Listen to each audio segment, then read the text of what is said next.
مساء الفل عليكم حبايبي في كل مكان، متابعيني في كل مكان، كل سنة وانتم طيبين وبألف خير. النهاردة هنعمل مع بعض الكشري المصري اللي مفيش بيت بيختلف عليه.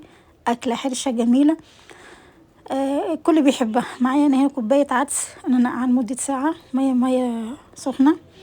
معايا كوباية الرز المصري، معايا حمص نقعاه من بالليل، معايا طماطم ضرباها عصراها، معايا بصل ابيض انا مقطعاه على ايدي جوليان مبشره. تقطعيه زي ما انتي تحبي. حطيت عليه معلقتين نشا كبار حلوين كده واغلفهم بالنشا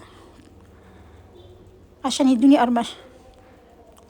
تعالوا بينا على البوتاجاز نشوف هنعمل ايه.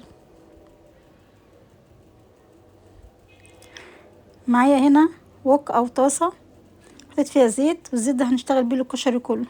وملحوظه هنا انا لما بنزل البصل ما بقلوش بعد من حوالي ثانيه بالظبط او ثانيتين عشان ما يطرش مني، ما اقلبوش اول ما انزله. هفضل اقلب فيه لغايه ما يحمر، وانا هنا مسرعه الفيديو حبايبي سامحوني.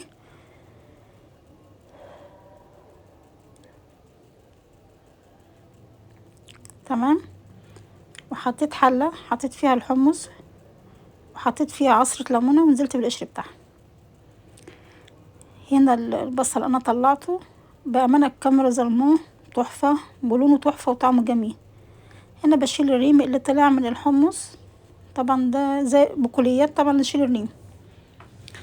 تمام. انا حمرت البصل. الزيت بقى هنشتغل بيه زي ما اتفقنا، هحط كبشتين زيت وهنزل بالشعريه. الكميه اللي انت هنا بقولك البصل مقرمش وتحفه تحفه، مقرمش جدا. كان نفسي اسمعكم صوت قرمشه البصل.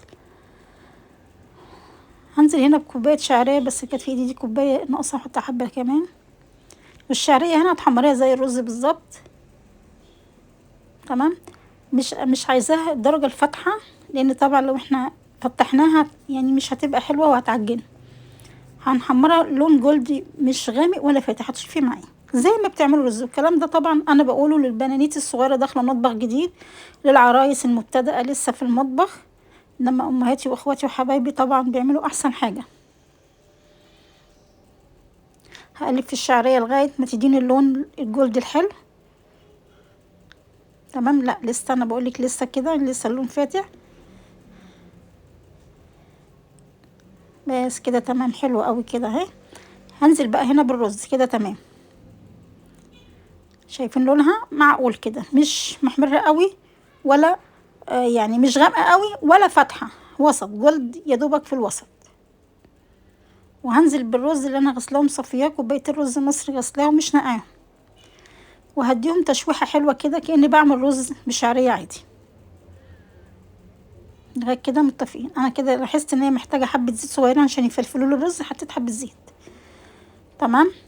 اديهم تشويحة كده. تمام. هنزل بقى هنا بكوباية العدس اللي انا كنت نقعاه وغسلاه ومصفياه، وهديهم تشويحتين. والكاميرا هنا كانت فصلت مني وما كنتش اعرف. وهحيقه بملح عادي. انا بحط تركايه ربع معلقه كمون وربع معلقه شطه صغيره وبسقيه. والميه هنا بتاعه الكشري انا بخلي مستوى الميه بتاعه الرز اقل من الطبيعي، لان العدس بجد بيبقى فيه ميه. تمام. وعلى نار عاليه اول ما يتشرب طبعا كلنا عارفين، وبوطي عليه. هعمل هنا الدقه. انا بغلي كوبايه ميه مغليه، بحط كوبايه ميه اي يعني الكميه اللي انت عايزاها، بحط عليها بكون مقطعه دقه راس توم بقرنين فلفل سبايسي او قرن رومي اللي تحبيه، احنا بنحبها سبايسي. يا دوبك تغلي غلوتين. انا اوريك هنا الرز مفلفل وحلو ازاي، وواحده بوحدته لا معجن ولا حاجه، كان استوى طفيت عليه. هنزل خلينا في الدقه. هنا حطيت راس توم بالقرنين الفلفل يغلوا غلوتين، حطيت 4 معالق خل، وحطيت هنا الكزبره وربع معلقه كزبره كبيره وربع معلقه فلفل، والملح. كمون انا ما بحطوش الا لما بنزل من الغليان عشان ما يمررش مني. هنا الكمون في ايدي اهو، بس الكاميرا برضو مروحه مني. وهعصر عليه 3 ليمونات، 3 حلوين قوي، على يعني دي كوبايه مج كبير حلو كده هتشوفوه معايا. وبحط الكمون بعد ما بنزله من الغليان بيهدى، بتبقى دقه حلوه قوي. هنعمل هنا بقى الصلصه، والتركيبه بتاعت الصلصه دي من عندي انا بس، اعمليها تدعي لي بجد. معايا بصلايه صغيره خالص مقطعه صغير، يا دوبك بتنزل في الزيت بس تشم الزيت، انا لا بحمرها ولا بصفرها زي ما انتوا شايفين معايا. هنزل بيها بقى معلقه راس توم كبيره، كام فص توم مدقوقين، او معلقه توم مهروس. برضو هشوح التوم تشويحه خفيفه جدا يا دوبك ريحته تطلع بس. وهنزل بمعلقه كزبره حلوه قوي، وهدي تقليبه، وهنزل باربع معالق خل. شايفين هنا اللون حلو، مدي بالذهب الخفيف، لا محمراه ولا مصفره قوي، بيدي تذكيره. والبصله هنا بتدي تذكيره جدا. حطيت 4 معالق خل صغيرين، وهنزل بالعصير الطماطم اللي انا ضرباه. بامانه جربي موضوع البصلايه في الصلصه دي، تحفه جدا. معانا هنا حله انا حطاها عشان اسلق المكرونه،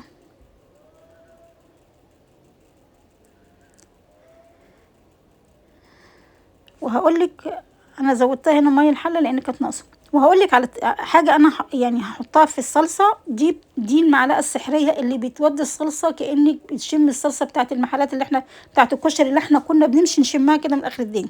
حطيت هنا معلقه صغيره سكر عشان تعدل الحموضه. والمعلقه اللي بقولك عليها دي اللي هي سر الصلصه بتاعت المحلات، بامانه انا واخداها من محل بتاع كشري، محل كشري، وجربيها وادعيلي. هحط هنا كزبره، شطه، بابريكا، هحط معلقه فلفل صغيره، كمون برضو انا بحطه في الاخر خالص.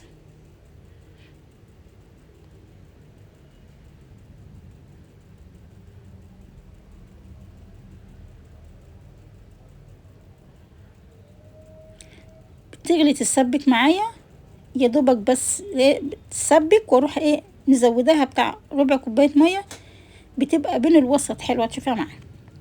هنا المكرونه انا بحطها نوع واحد، ما بحطش نوعين عشان يبقى السوا واحد. انا حطيت هنا مكرونه مقصوصه صغيره حوالي ربع كيلو، وبرضو ربع كيلو مكرونه سباكيتي.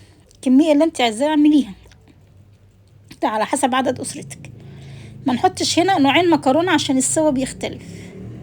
يعني اعملي نوع واحد، يعني تعملي بس سباكيتي وتعملي اقلام يبقى نوع واحد، ما اجيبش من كل نوع حاجه عشان السوا بس.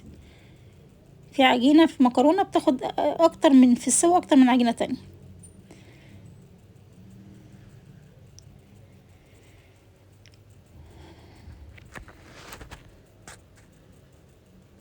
انا هنا كنت دقت الصلصه هنا تمام كده، اتسبكت وبقت حلوه جدا زي ما انتوا شايفين.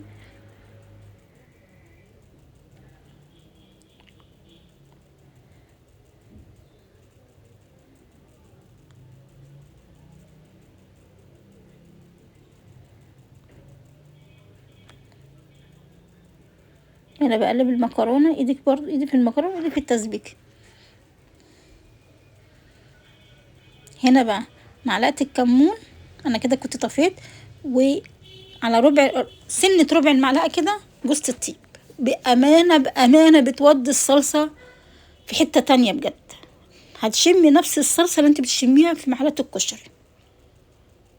بامانه انا ما بنزلش الحاجه لما بكون مجرباها. بامانه تحفه تحفه. حطي بس يعني ايه، يعني دي اختياري بس هتدي طعم حلو. تعالوا هنا نعمل الصلصه الشطه. الصلصه اللي هي بمشطه دي. بس اقولك على حاجه انا وقعت فيها غلط. انا هنا هحط حبه زيت. المعلقتين البابريكا اللي انا بحطهم تكون النار هاديه، انا هنا النار عندي عاليه تمام، وحطيت عليهم معلقتين شطه. هنا غمقت مني لان النار كانت عاليه، والبابريكا عايزه نار يعني تبقى النار هاديه خالص. اديتهم تحميصتين كده، ونزلت بيهم بكام كبشه كده من الصلصه تغلي غلوتين. وكده الصلصه بتاعت الزيت هنا حلوه تمام. عايزه تحطي بعديها كده تقطعي لها قطيتين وقرن فلفل تاني حسب راحتك يعني. هنا المكرونه بتاعتي انا بشوفها استوت، هنصفيها.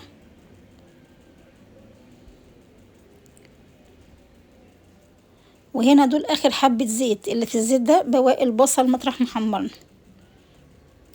المكرونه انا ما بشطفهاش، باخدها اصفيها في الحوض وبجيبها ببخارة زي ما انتوا شايفين معايا كده، وتكون اتصفت خالص، واديها تشويحتين في الزيت ده مش اقل من دقيقة. بجد بتقعد معاكي بتبقى جميلة، وتقعد ولو باتت يوم واتنين ولا تصفر ولا تعجن، وتسخنيها كأنك لسه عاملاها. وشوفوا جمال الكشري بقى وحلاوة الكشري وطعامة الكشري اللي عاملاه ايمي، بجد تحفة، انضف من الشارع بكتير. ادي الدقة، صلصة الشطة، وادي الصلصة، والكشري بتاعنا من جماله وحلاوته حلو قوي تحفة. اعملوا بنفس الطريقة. يا رب يكون الفيديو عجبكم. لو عجبكم الفيديو لايك وشير وسبسكرايب للقناة. سلام، باي باي.